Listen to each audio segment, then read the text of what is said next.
The billionaire chose the small roadside diner on purpose, wearing a faded jacket and ordinary shoes.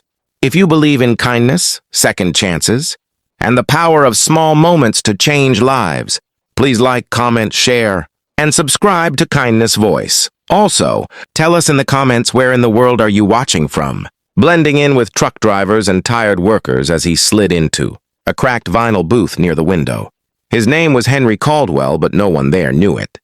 To the world, he was a powerful man who owned companies and towers. But today he wanted to test something he felt money had stolen from him long ago: faith in people.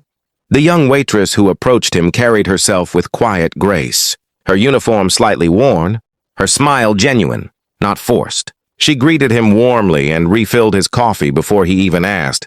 Henry watched closely as she moved from table to table, patient with rude customers, kind to a lonely old woman counting coins. When his simple breakfast was finished, he placed a $5 bill on the table as a tip, an insultingly small amount compared to the service she had given.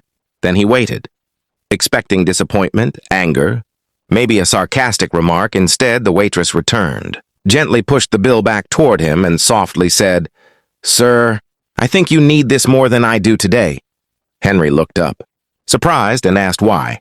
She smiled and said, "Because kindness isn't measured in money, and I don't want you leaving here thinking you disappointed me.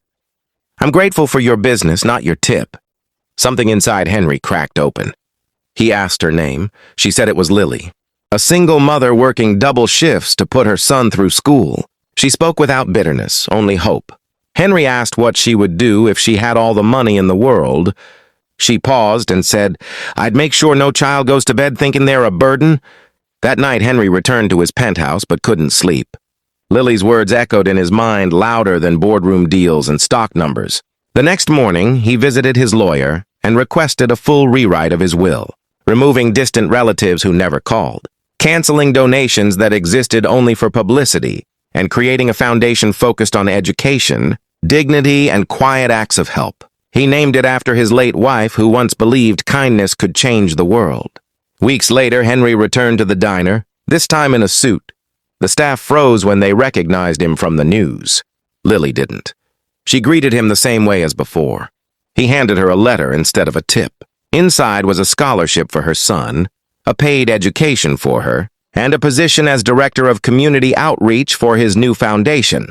Lily's hands shook as tears filled her eyes. Henry smiled and said, "You didn't pass my test. You rewrote it," as he stood to leave. He left a tip again, this time generous. But it wasn't the money that mattered.